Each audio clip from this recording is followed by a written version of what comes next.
Hi friends. இன்னைக்கு நம்ம colonialism பத்தி பார்க்க போறோம். கொலோனியலிசம் அப்படின்னா வேற ஒன்றும் கிடையாது, இந்த அடிமைப்படுத்துறது தான். இப்போ 1500 பிசி, அதாவது கிறிஸ்து பிறக்கிறதுக்கு முன்னாடி என்ன பண்ணியிருக்காங்கன்னா, இந்த ரோமானியா, எஜிப்ட், அப்புறம் கிரீஸ், இந்த மாதிரி கண்ட்ரிஸ் ரொம்ப பவர்ஃபுல்லா இருந்திருக்கானுங்க. இவனுங்க என்ன பண்ணானுங்கன்னா, மீதி பக்கத்துல இருக்க நாடை போய் அடிமைப்படுத்தி ஆட்சி அமைச்சு அங்க உள்ள வளங்கள் எல்லாம் திருடி இருக்கானுங்க. இது என்னாச்சுன்னா, பின்னாடி காலகட்டத்துல 19ஆவது நூற்றாண்டுல இதே தான் இந்த இங்கிலீஷ் ஈஸ்ட் இந்தியா கம்பெனியும் பண்ணி நம்ம ரொம்ப டார்ச்சர் பண்ணான். சரி, இந்த கொலோனியலிசம் நமக்கு நிறைய நல்லது கொடுத்துருக்கு அப்படின்னு சொல்லிட்டு இன்னைக்கு நிறைய பேர் சொல்லிட்டு இருக்காங்க. அது ஒரு பக்கம் இருக்கட்டும். ஆனா இந்த கொலோனியலிசமால நம்ம இன்னைக்கு பல பிரச்சனைகளை நமக்கே தெரியாம உளவியல் ரீதியா நம்ம சந்திச்சுக்கிட்டு இருக்கோம். அது எந்த மாதிரி விஷயங்கள் அப்படின்னு பார்த்தா, முதல்ல கல்விக் கொள்கை. இந்த நம்ம இப்ப இருக்கிற நம்மளோட கரண்ட் கரிக்குலம் என்ன பண்ணுது அப்படின்னா, ஒரு தனிப்பட்ட ஒரு சிந்தனையாளரை உருவாக்குறது இல்லை. அவனுங்க ஒன்று சொல்றாங்க, அதை நம்ம படிக்கிறோம், அப்படியே நம்ம ஃபாலோ பண்றோம். நம்ம என்ன ஏதுன்னு நமக்கு இந்த கேள்வி கேட்கிற ஒரு அறிவே இல்லாத ஒரு அடிமையை தான் இது உருவாக்குது. ஒரு சாதாரண ஒரு ஆஃபீஸ் டெஸ்க் ஜாபுக்கோ இல்லை அவங்க சொன்ன வேலையை நம்ம செஞ்சுக்கிட்டு இருக்கிற இந்த மாதிரி ஒரு விஷயத்த தான் இந்த கொலோனியலிசம் பண்ணுது.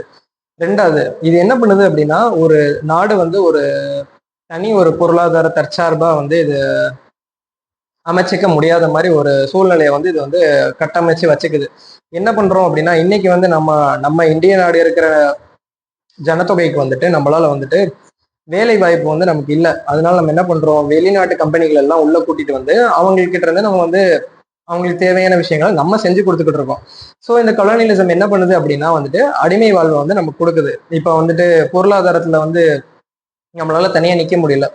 இது இது ஒரு பெரிய தோல்வின்னு தான் நம்ம எடுத்துக்கணும். இதுக்கு முக்கிய காரணம் இந்த கல்விக் கொள்கை தான். நம்மளால தனியா எதையுமே உற்பத்தி பண்ண முடியாத ஒரு சூழ்நிலைக்குள்ள இவனுங்க அன்னைக்கே நம்ம கிட்ட இந்த கல்விக் கொள்கைகள்லாம் வச்சுட்டு போயிட்டாங்க. நம்ம இன்னைக்கு வரைக்கும் அதை மாத்தாம இருக்கனால அவனுக்கு நம்ம அடிமையா வேலை பார்த்துட்டு தான் இருக்கோம்.